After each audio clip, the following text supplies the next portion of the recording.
This is one of the coolest stone tools I've ever seen.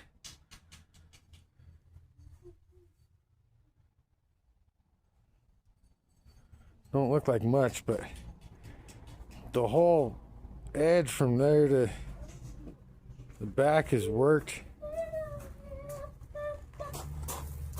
and sharp. Where your palm goes, nice and flat. On the back side, there's a finger grip.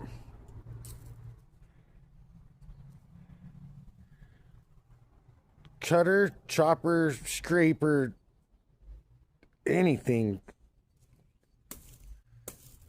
Really incredible.